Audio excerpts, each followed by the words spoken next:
নরসিংদীর পলাশ উপজেলার জিরান্দি ইউনিয়নের রাবান, কাটাবের, কুড়াইতলী, ছড়ধরিয়া, বড়িবাড়ি, রবার ও ঘোড়াশাল পৌর এলাকা সহ এই অঞ্চলের প্রায় ১৪৬ হেক্টর জমিতে ঘোড়াশাল জাতের আনারসের চাষ করা হয়। প্রতি বিঘা জমিতে ৫০ থেকে ৬০ হাজার টাকা খরচের বিপরীতে আনারস বিক্রি হয় প্রায় ১ লাখ টাকার। আবহাওয়া অনুকূলে থাকায় চলতি মৌসুমে ভালো ফলন হয়েছে। দেশীয় প্রজাতির এ আনারসের মান ও স্বাদ ভালো হওয়ায় এর চাহিদাও ব্যাপক। ভালো দাম পাওয়ায় খুশি চাষিরা।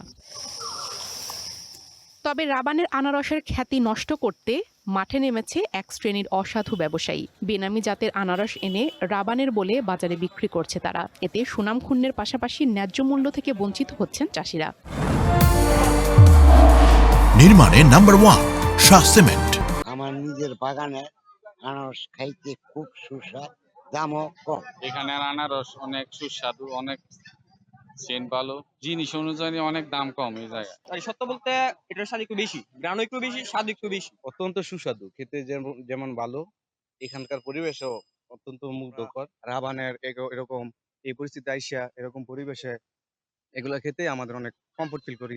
জেলা কৃষি সম্প্রসারণ অধিদপ্তর জানিয়েছে প্রতি হেক্টরে ১১ টন আনারস ফলনের লক্ষ্যমাত্রা নির্ধারণ করা হয়েছে। আনারস চাষ সম্প্রসারণে প্রশিক্ষণ সহ যাবতীয় ব্যবস্থা নিয়েছে কৃষি বিভাগ। যাতে নিরাপদ এই আনারসটা উৎপাদন হয় এবং মানুষ যাতে নিরাপদভাবে এটা আনারসটা গ্রহণ করতে পারে, এই উৎপাদনের ক্ষেত্রে আমরা কৃষি সম্প্রসারণ অধিদপ্তর কৃষকদের এই পরামর্শটা দিয়ে থাকি। সঠিক তত্ত্বাবধানের মাধ্যমে রাবানের আনারসের ন্যায্য মূল্যের পাশাপাশি খ্যাতি ধরে রাখার দাবি এলাকাবাসীর।